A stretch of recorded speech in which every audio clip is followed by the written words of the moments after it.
Janhvi Sawant, Parbhani agrotech आणि परभणी जिल्हा मध्यवर्ती सहकारी बँक प्रस्तुत शेतीतून समृद्धीकडे या विशेष कार्यक्रमात आपल्या सर्वांचं स्वागत आहे। शेती म्हणजे केवळ उपजीविका नाही, तर ती आहे शाश्वततेची ओळख, परंपरेचा अभिमान आणि समृद्धीचा पाया। देशी गायींचा अभिमान असणारी देवणी गाय परभणी ॲग्रोटेक प्रायव्हेट लिमिटेडच्या अथक प्रयत्नामुळे आज शेतकऱ्यांच्या जीवनात नवीन ऊर्जा आणि आत्मविश्वास निर्माण करते आहे। चला तर मग या यशस्वी वाटचालीचा अनुभव घेऊयात। शेती आणि पशुपालन हे ग्रामीण जीवनाचे अविभाज्य घटक आहेत। बदलत्या हवामानात व वाढत्या खर्चाच्या पार्श्वभूमीवर कमी खर्चात अधिक लाभ देणारे पशुधन शेतकऱ्यांसाठी गरजेचे आहे। ही गरज पूर्ण करणारी देशी जात म्हणजे देवणी गाय। कमी देखभाल, मजबूत नैसर्गिक प्रतिकारशक्ती आणि स्थानिक हवामानाशी जुळवून घेण्याची क्षमता यामुळे देवणी गाय शेतकऱ्यांसाठी विश्वासार्ह ठरते। दुग्ध व्यवसायासोबत शेती कामासाठी उपयुक्त बैल देणारी ही द्विउद्देशीय जात आहे। परभणी ॲग्रोटेकमध्ये या गुरांच्या शेणापासून गांडूळ खत निर्मिती प्रकल्प राबवण्यात येत असून या प्रकल्पाचे उद्घाटन परभणी जिल्हा मध्यवर्ती बँकेचे अध्यक्ष श्री सुरेश वरपुडकर यांच्या हस्ते करण्यात आले। देशी पशुधन संवर्धन आणि सेंद्रिय शेतीच्या माध्यमातून शेतकऱ्यांचे भविष्य अधिक सुरक्षित, शाश्वत आणि समृद्ध करण्याचा हा एक महत्त्वपूर्ण प्रयत्न आहे। परभणी ॲग्रोटेक शेती, पशुपालन आणि शाश्वत विकासाचा विश्वासार्ह आधार। शेतीला पूरक व्यवसाय म्हणून पशुपालनाकडे पाहिलं जातं। पशुपालन करून आपलं आर्थिक उत्पन्न कसं वाढवावं याविषयी जाणून घेऊयात परभणी जिल्हा मध्यवर्ती सहकारी बँकेचे अध्यक्ष श्री सुरेश वरपुडकर यांच्याकडून। तसं आज मी परभणी ॲग्रोटेकच्या या फार्मवर मी या ठिकाणी आलेलो आहे। या ठिकाणी देवणी गायचं ब्रीड या ठिकाणी चांगल्या प्रकारचं डेव्हलप होत आहे। गेल्या 10 वर्षापासून परभणी ॲग्रोटेक या ठिकाणी काम करत आहे। देवणी ब्रीड हे मूळतः लातूर जिल्ह्यातील देवणी गावच्या संदर्भात आहे। देवगिरी, अहमदपूर या गावामध्ये प्रामुख्याने ही जात डेव्हलप झाली आणि त्याच्यातले वेगळे प्रकारचे जे काही देवणीचे ब्रीड आहेत ते चांगल्या प्रकारचे या परभणी ॲग्रोटेकने या ठिकाणी केलेले आहेत। नवीन शेतीसाठी एक अत्यंत असलेली उपयुक्त अशी प्रकारची जात आहे। ही ड्युअल पर्पज आहे। थोडंफार त्याचं लॅक्टेशन पिरियडसुद्धा दुधाचे चांगल्या प्रकारचं आहे। देवणी गायचा आता तुम्ही असा वळू बघितला असेल, एक अत्यंत चॅम्पियन असलेला वळू आहे आणि याच्या शेतीमध्ये फार चांगल्या प्रकारचा उपयोग या ठिकाणी होऊ शकतो।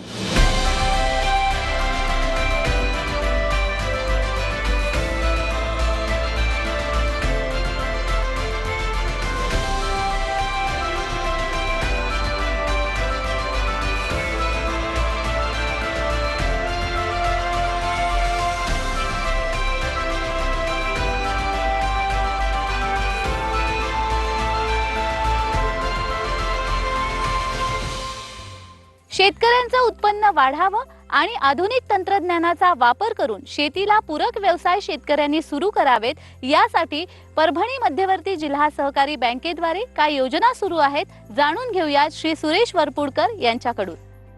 परभणी आणि हिंगोली मध्यवर्ती सहकारी बँकेचा मी चेअरमन आहे आणि आमचं सहकारी बोर्ड दोन्ही जिल्ह्यामध्ये जवळपास NLMच्या नॅशनल लाईव्हस्टॉक मिशनच्या संदर्भातलं प्रोग्राम आम्ही आखतो आणि त्या प्रोग्राममध्ये जवळपास शेतकऱ्याला आणि तरुण युवकाला शेळीपालन, मेंढीपालन या संदर्भामध्ये आतापर्यंत जवळपास आम्ही 150 लोकांचं फायनान्स केलेलं आहे, 150 तरुणाला। आणि त्यामध्ये 50% सबसिडी ही सेंट्रल गव्हर्नमेंटची आहे आणि 50% 15% आणि बाकीचं फायनान्स हे बँक करते आणि त्यामुळे खूप चांगल्या प्रकारचा प्रोजेक्ट या ठिकाणी परभणी जिल्हा मध्यवर्ती बँकेमध्ये होणार आहे। तसंच आता नवीन संदर्भामध्ये देवणीच्या ब्रीडच्या संदर्भात जर कोणी शेतकरी आले तर त्याला वेगळ्या स्कीम सेंट्रल गव्हर्नमेंटच्या आहेत आणि त्या योजनेमध्ये निश्चित स्वरूपात आपण फायदा या ठिकाणी करू शकतो। परंतु सध्या परभणी जिल्हा मध्यवर्ती बँकेच्या लाईव्हस्टॉकच्या हिस्सेमध्ये व्हेटरनरी डिपार्टमेंट आणि महाराष्ट्र शासनाचं डिपार्टमेंट आहे, ॲग्री डिपार्टमेंट, त्यांचे कमिशनर असतील, हे असतील, खूप चांगल्या प्रकारचं मदत या ठिकाणी LLMच्या ह्याच्यामध्ये करतो आणि त्यामध्ये सुरुवातीला तर 50 जी सबसिडी आहे 50% अर्धी पार्ट आहे सुरुवातीलाच पूर्णपणे शेतकऱ्याला प्रोत्साहन म्हणून या ठिकाणी सुरुवात करायला देत होते आणि बाकीचं लोन झाल्यानंतर बाकीची सबसिडी पूर्णपणे येते. अशा प्रकारच्या जवळपास 1 कोटीपर्यंतचा प्रोजेक्ट आहे 500 शेळ्याचा मेंढ्याचा आणि 1,500,000 शेळ्या मेंढ्या जर झाल्यानंतर खूप चांगल्या प्रकारची प्रगती त्या ठिकाणी तरुणाला होऊ शकते.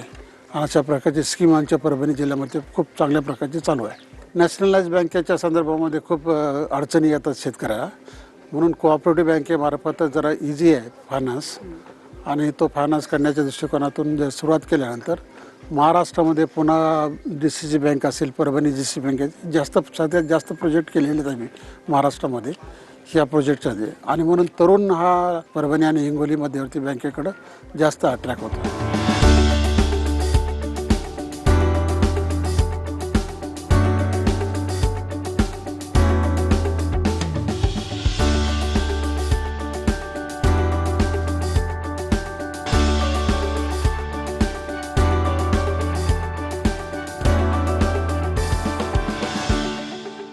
शेतीतील उत्पन्न वाढावं यासाठी पिकाला खाद्याची गरज असते आणि खाद्याचाच एक पर्याय म्हणजे गांडूळ खत. गांडूळ खताचा वापर करून आपण शेतीतील उत्पन्न जास्तीत जास्त कसं वाढवू शकतो याविषयी जाणून घेऊया श्री सुरेश वरपुडकर यांच्याकडून. वर्मी कंपोस्ट परभणी ॲग्रोटेक कंपनीने या ठिकाणी सुरू केलेलं उषा वर्मिकोस्ट म्हणून, त्यामध्ये शेतीच्या संदर्भामध्ये एक अत्यंत उपयुक्त असलेलं हे वर्मिकोस्टचं आहे आणि यामध्ये जवळपास शेतीचं कार्बन चांगल्या प्रकारचं वाढू शकतं आणि वर्मिकोस्ट वापरल्यामुळे जे हे शेणखतापासून जे तयार केलेले वर्मिकोस्ट आहे त्यामुळे एक शेतीचे एक उत्पादकता खूप चांगल्या प्रकारची होऊ शकते आणि पिकालासुद्धा चांगल्या प्रकारचं होऊ शकतं. खरं म्हणजे याच्यामध्ये एक फर्टिलायझरच नुसतं जर वापरलं तर त्याचा फायदा एवढा फार मोठा होत नाही. वर्मिकोस्ट वापरून आणि त्याच्याबरोबर फर्टिलायझर जर डोस कमी झाला तर चांगल्या प्रकारचं पीक या ठिकाणी उत्पन्न शेतकऱ्याला मिळू शकतं. आता पुष्कळ झालं तर म्हणजे आपण जेवणामध्ये समजा आता प्रत्येक माणसाला जेवणाच्या संदर्भामध्ये 40च्या 45 वर्षानंतर डायबिटीस होतं, त्याच्यानंतर BP होतं आणि गोळ्या चालू होतात आणि गोळ्यामुळे माणसाची तब्येत सारी ठीक होऊ शकते. परंतु ताटभर आपण जर जेवण न करता ताटभर आपण जर गोळ्याच घेतल्या तर माणूस जगू शकत नाही. तशा प्रकारचं वर्मिकोस्ट आहे. शेतीला वर्मिकोस्ट आणि शेणखत असणं आवश्यकच आहे, तरच त्याचा बाकीचा फायदा फर्टिलायझरचा केमिकलचा होऊ शकतो. जसं गोळ्याचा होऊ शकतो माणसाला, तशा प्रकारचं वर्मिकोस्टचा होऊ शकतो. मी परभणी ॲग्रोटेक कंपनीचं उषा वर्मी कंपोस्ट हे गांडूळ खत सोयाबीन क्रॉप करता वापरलं होतं. मी एकरी 50 किलोपर्यंत हे खत वापरलं. त्याचा मला चांगला रिझल्ट मिळाला. फ्लावरिंगमध्ये आणि उत्पन्नामध्ये चांगल्या प्रकारे वाढ झाली. विद्यापीठानं याची शिफारस 1 टनपर्यंत केलेली आहे प्रति एकर, पण मी एक प्रायोगिक तत्वावर 50 किलोपर्यंत यांच्या गांडूळ खताचा वापर केला आणि त्याचा खूप छान रिझल्ट मला मिळालेला आहे.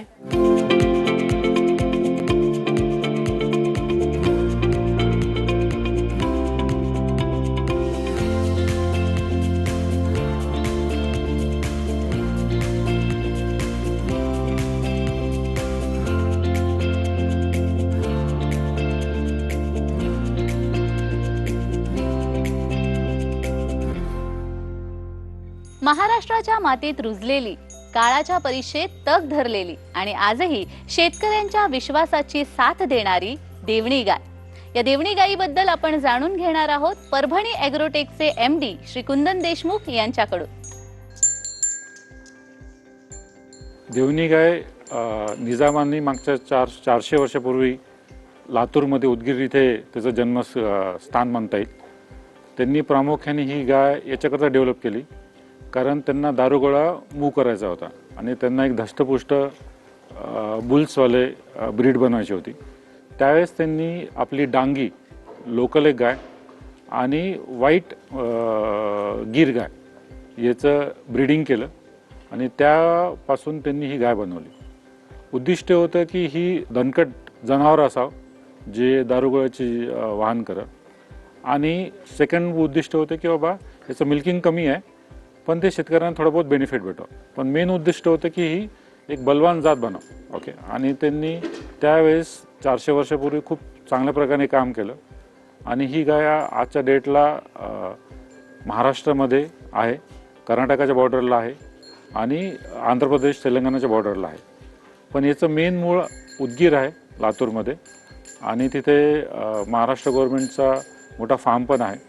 आणि तिथून ही गाय सगळीकडे पसरलेली आहे. मराठवाड्यामध्ये ही गाय तुम्हाला सोलापूरमध्ये भेटते, लातूरमध्ये भेटते, परभणीमध्ये भेटते, जालन्यात पण भेटते आणि नांदेडमध्ये भेटते. सध्याच्या परिस्थितीमध्ये या गायीचा सगळ्यात जास्त शेतकरी उपयोग करत आहे चांगल्या बैलांकरता, कारण यांचे बैल हे खूप स्ट्रॉंग आहेत, शेती कामाला अतिउपयुक्त आहेत आणि ही गाय खूप नम्र आहे.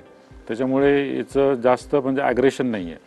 तर त्याच्यामुळे शेतकऱ्याचा या गायीबद्दल एक प्रकारचं आपुलकी प्रेम आहे आणि ही शेतकऱ्यांना कमी दरामध्ये पण भेटते, अवेलेबल होऊन जाते. हे सगळ्यात महत्त्वाची गोष्ट. बरं, सगळेजण म्हणतात की बाबा तुम्ही देशी गाईमध्ये का दूध वाढवायचा प्रयत्न करत आहे. कारण माझं असं मागच्या 10 वर्षामध्ये आम्ही काम करत आहे. आम्हाला असं लक्षात आलं की आपल्या देशी गाईचं जर तुम्ही संगोपन चांगलं केलं, म्हणजे एक प्रॉपर डाएट ठेवलं, एक 25 ते 35 किलोपर्यंत खाद्य दिलं, ओके, ओला सुका चारा केलं आणि वेटप्रमाणे तिला प्रोटीन दिलं, तर ती 100% 10 लिटरपर्यंत पोहोचते. आमच्या फार्ममध्ये आजच्या डेटला ऑलमोस्ट 30% ज्या मिल्किंग काऊ आहेत ह्या 10 लिटरपर्यंत देतात पहिले 6 महिने. ओके. आणि ह्याचा बाकीच्या ब्रीडपेक्षा खर्च खूप कमी आहे. दुसरी असं म्हटलेलं आहे फिजिओलॉजिकली किंवा सायंटिफिकली की प्रत्येक ॲनिमल हा त्या त्या एरियाप्रमाणे बनलेला आहे. तर मराठवाड्याकरता जो हार्ड एरिया आहे किंवा आपण ज्याला म्हणतो की ड्राउट प्रोन झोन आहे, याच्यामध्ये हे जनावर मागच्या 400 वर्षापासून राहत आहे. इकडच्या वातावरणामध्ये तो अडप्ट झालेला आहे, इथलच्या शेतकऱ्यांमध्ये अडप्ट झालेला आहे. तर इथलच्या शेतकऱ्यांना हे जनावर सांभाळणं खूप इझी जातं, कारण सगळं खाद्यपेय त्याला इथे भेटतं. त्याच्यामुळे आमचं असं म्हणणं आहे की देवणी ही ब्रीड ही येणाऱ्या काळामध्ये शेतकऱ्यांकरता खूप उपयोगी राहील. तुम्हाला माहितीच मला अत्यंत आनंद होतो की आमच्याकडे ही माझ्या मागे जी देवणी काफ आहे ही फक्त 18 महिन्याची आहे आणि ती 1.5 महिना प्रेग्नंट आहे. तुम्ही जर ऑन पेपर गेलं तर आपल्याकडे सांगितलं की कोणतीही देशी गाय 30 ते 36 महिन्यापर्यंत प्रेग्नंट होत नाही, कारण तिचं बॉडी वेट 200 kgच्या वर जात नाही. पण जेवढा माझा स्वतःचा अनुभव आहे, सायंटिफिकली मी जास्त डीप जाणार नाही कारण मी वेटरनरी नाही आहे. जर एक कोणत्याही गाईचं वेट 200 kgच्या वर गेलं, ओके, चांगल्या संगोपनाने, तर 100% ती प्रेग्नंट होती. ओके. आणि सेम हे बुललाही अप्लाय होतं. तर आमच्याकडे ही 18 महिन्याची, आमच्याकडे अजून 20 महिन्याची पण आहे. तर आमच्याकडे ॲव्हरेजली आजच्या डेटला 18 ते 22 महिन्यामध्ये कारवडी या माझावर येते किंवा प्रेग्नंट होते. आणि सेम देवणी बुल करता पण आहेत की ते मॅच्युअर होत आहेत 18 ते 21 महिन्यामध्ये. आमचा जो बुल आहे, जो मालेगाव यात्रेमध्ये नंबर 2 आलता, त्यावेळेस त्याचं वय फक्त 24 महिने होतं. तो आजच्या डेटला इज व्हेरी ॲक्टिव्ह. ओके. आणि शेतकरी त्याचा वापर करत आहे. या फार्मचं सगळ्यात मोठं उद्देश मागच्या 10 वर्षात असं झालेलं आहे की आम्ही आजूबाजूच्या शेतकऱ्यांना ऑलमोस्ट 500+ काहींना कारवडी दिल्या, काहींना बछडे दिले, काहींना बैल दिले आणि त्या माध्यमाने त्यांचा फायदा झालेला आहे. तर तुम्ही गाईला रिलिजियस टॅगिंग न करता एक फार्मर ॲनिमल म्हणून बघायला पाहिजे. आणि इथिकली तुम्ही त्याच्यापासून मिल्क, कावडंग, गोमूत्र, वर्मी कंपोस्ट आणि येणाऱ्या भविष्यकाळाकरता चांगले बुल्स बनवायला पाहिजे, कारण ही लिगसी ॲसेट आहे. तर परभणी ॲग्रोटेकचं हेच म्हणणं आहे की एक सस्टेनेबल फार्मिंग हा जो प्रकार आहे की आपण बोलतो की सस्टेनेबिलिटी पाहिजे. ओके. आजच्या डेटला ग्लोबली म्हणतात सस्टेनेबिलिटी पाहिजे. तर माझं म्हणणं आहे की शेतीमध्ये सस्टेनेबिलिटी फार महत्त्वाची आहे. शेतीसोबत तुम्हाला ॲनिमल हजबंड्रीमध्ये गायी ठेवणं खूप गरजेचं आहे, कारण तुमची शेतीची ऑपरेटिंग कॉस्ट कमी होती, फर्टिलायझेशन कॉस्ट कमी होती आणि तुम्हाला व्हेजमध्ये हायेस्ट प्रोटीन डाएट मिल्क आहे ते भेटणं गरजेचं आहे. तर आमचं एक मिशन आहे की येणाऱ्या भविष्य काळामध्ये प्रत्येक कुटुंबामध्ये एक देवणी गाय असावं आणि त्याच्यामुळे त्या कुटुंबाचं प्रोटीन कंटेंट पण वाढायला पाहिजे, एक चांगला सोर्स भेटायला पाहिजे आणि त्याला शेतीलाही मदत व्हायला पाहिजे. हे आमचं उद्दिष्ट आहे आणि ते कमी कॉस्टमध्ये करायला पाहिजे.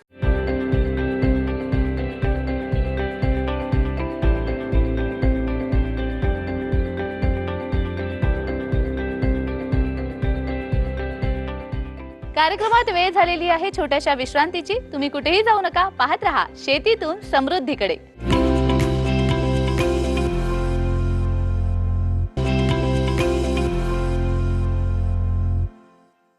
परभणी ॲग्रोटेक आणि परभणी जिल्हा मध्यवर्ती सहकारी बँक प्रस्तुत शेतीतून समृद्धीकडे या विशेष कार्यक्रमात विश्रांतीनंतर सर्वांचं पुन्हा एकदा स्वागत.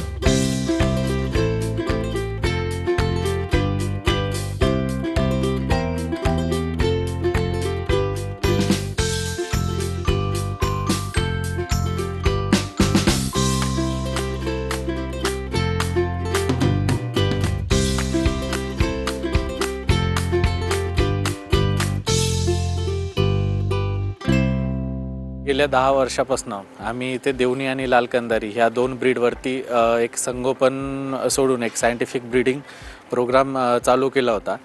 तर हा आमची जी जर्नी आहे त्याच्यामध्ये आम्ही सर्वप्रथम 2 ब्रीड सिलेक्ट केले होते, ज्यांचं की ओरिजिन मराठवाडा रिजन आहे. याच्यामध्ये लाल कंधारी आणि देवणी असे 2 आम्ही कॅटल ब्रीडिंगसाठी सिलेक्ट केले होते. त्यानंतर आमचा जो हा ब्रीडिंग इयर्स आहे आमचे 10 वर्ष, तर त्याच्यामध्ये आम्ही 3 फेजमध्ये त्यांना कॅटेगराईज केलं आहे. जो पहिला आमचा फेज होता तो म्हणजे breed identification and breed collection. तर याच्यामध्ये आम्ही जे आमचे ऑथेंटिक सोर्स होते, जे अथॉरिटीज होत्या गव्हर्नमेंटच्या, त्यांना सोबत घेऊन और की जे फार्मर्स होते जे 100-150 वर्षापासून रेअरिंग करायचे, त्यांच्याकडे एक प्रॉपर जीन पूल असलेला हर्ड होता, त्यांच्याकडनं आम्ही गाई कलेक्ट केल्या पहिल्या 3 वर्षामध्ये. आणि नंतर मग आम्ही त्याच्यामध्ये एक मिल्क लाईन आयडेंटिफाईड केली किंवा मग त्यांची जी पेडिग्री होती ती पेडिग्री आम्ही ॲनालाइज केली. आणि नंतर फेज 2मध्ये आम्ही F1 आणि F2 अशा 2 प्रोजिनी आम्ही इथे तयार केलेल्या आहे. आणि आता ह्या कार्यक्रमाचं उद्दिष्ट असं की आपण आपल्याकडे F3 प्रोजिनी आलेली आहे. म्हणजे आमची जी F2 प्रोजिनी होती गायींची, त्याच्यामध्ये आमची जी हिफर आमच्या फार्मवरची जी तयार झाली होती, तर त्याच्यामध्ये लाल कंधार आणि देवणी यांचं म्हणजे जी आमची लाल कंधार फर्स्ट टायमर होती ती जवळपास तिने 1,500 लिटर पर लॅक्टेशन आणि देवणीमध्ये 1750 लिटर पर लॅक्टेशन तिनं मिल्क आम्ही इथे रेकॉर्ड केलं आहे. आणि आता जी आमची F3 प्रोजिनी आहे, तर आम्हाला अशी अपेक्षा आहे की जवळपास ती फर्स्ट टाईमला 10 ते 12 लिटर इझिली क्रॉस करेल. तर याच्यासाठी आम्ही एकदम म्हणजे टॉपचे जे प्रॉपर मिल्क लाईनचे जे बुल होते महाराष्ट्रामध्ये सुपिरियर जेनेटिक्स घेऊन जे चालत होते, त्या ब्रीड्स आम्ही जे ब्रीडिंग बुल होते ते आम्ही ब्रीडिंगसाठी सिलेक्ट केले.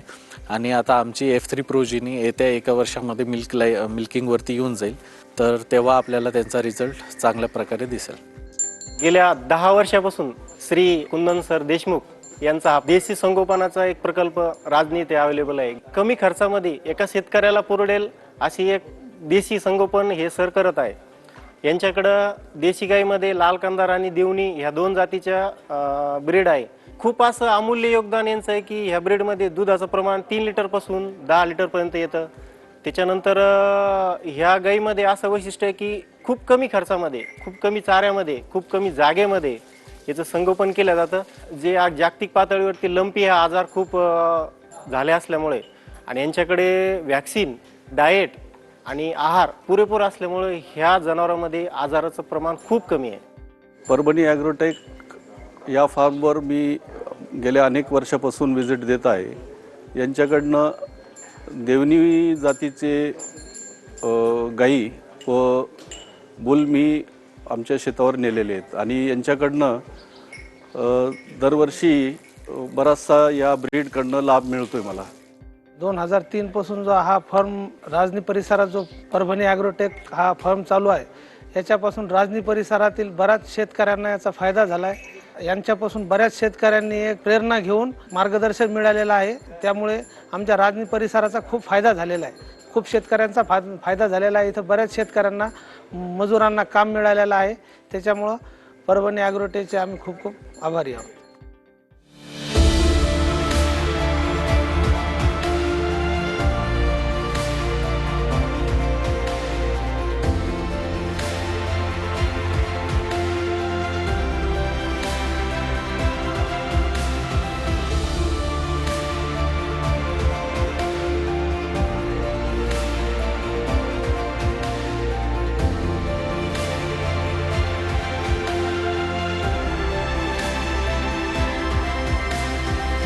देशी गाय म्हणजे केवळ पशुधन नाही, तर ती शाश्वत शेतीचा जिवंत आधार आहे. सहकारातून समृद्धीकडे जाणारा हा मार्ग शेतकऱ्यांच्या भविष्याला नवी दिशा देतो. शेतीतून समृद्धीकडे हा प्रवास असा सुरू राहणार आहे. परभणी ॲग्रोटेक आणि परभणी जिल्हा मध्यवर्ती सहकारी बँक प्रस्तुत शेतीतून समृद्धीकडे या कार्यक्रमात आता मात्र वेळ झालेली आहे इथेच थांबण्याची. तुम्ही कुठेही जाऊ नका, पाहत रहा TV9 मराठी.